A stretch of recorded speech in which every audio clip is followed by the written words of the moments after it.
Thank you, Dr. Sawyer, for an inspirational talk about digital health. What do you see as opportunities for the hearing healthcare industry to embrace hearing digital health? Well, I think one of the things to think about is what are they experiencing in other parts of their lives that are either easing their lives or enhancing their lives? And how can they bring those experiences into their own office? So when a person enters their office, it feels contemporary and also it feels facilitated in ways that we're having these experiences in other parts of our lives because of digitization of other industries. Chris, as a product manager at Unitron, how does it influence your work? Well, I think one of the biggest things is that it gives us an opportunity to have information on the patient that we never had before.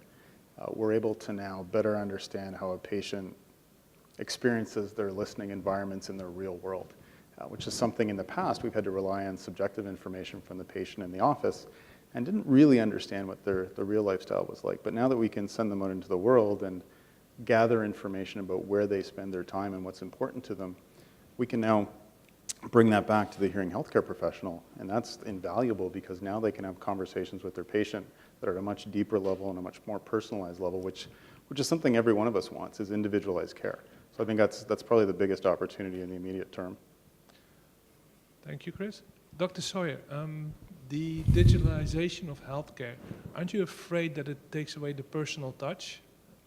I think that's a great question, and first thing I always start with is there's always going to be a role for high touch, and now we have high tech, and there'll be just a spectrum in between there of how we relate to patients. I think that many people now are more used to communicating through platforms other than just the one-to-one in person, and we used to think it would make it less personalized, but I think people feel in some ways more connected to each other because they have more frequent connections, and people are adjusting to the medium. I think that there are opportunities for the provider to actually have more contact with their patients, either through pushing informational newsletters in digital platforms or communicating with them in different medium, so that patients are actually, in our experience, feeling more supported than the experience of seeing a physician, waiting several weeks for an appointment, and then in between appointments, it's frustrating series of phone calls trying to get information back. By having more access through these digital platforms, the patient is feeling more supported, even if they're automated messages, but they seem to be tailored to that individual. And do we see that tailored messaging giving a better experience for the end user?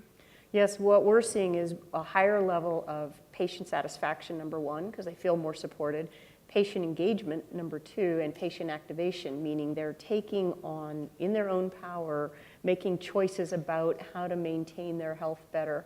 And that patient activation piece is being associated with better adherence to treatment and resulting in better outcomes.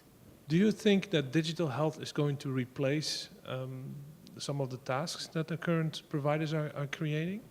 I think it's not going to replace the providers. I think the roles are going to change. I think it's going to extend the providers. It's actually going to make more of the processes that they're doing more efficient. It's going to let them tailor, as Chris said, tailor and personalize the care they deliver.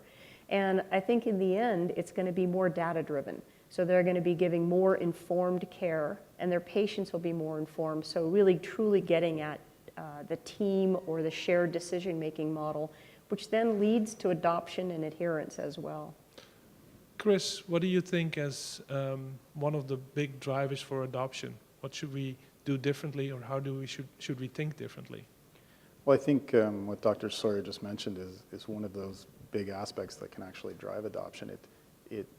Having the availability of this type of digital technology doesn't replace the provider, but it does shift where they can focus their energy. And where they can focus their energy is actually where we want them to, which is directly with the patient.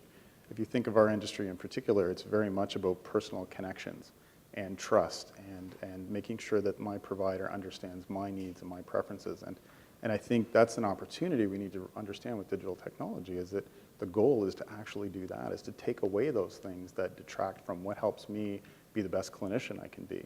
And it lets the technology do that, and it lets me focus on the patient. And for the patient, that's important, because I would much rather my clinician or my practitioner be spending their time understanding me and my concerns than spending time troubleshooting and seamlessly endless back and forth, as Dr. Sawyer mentioned, trying to get information that we can actually capture automatically now. So that's really where I think the shift is. Those two things come together to be better for the clinician and better for the patient in terms of having that direct relationship.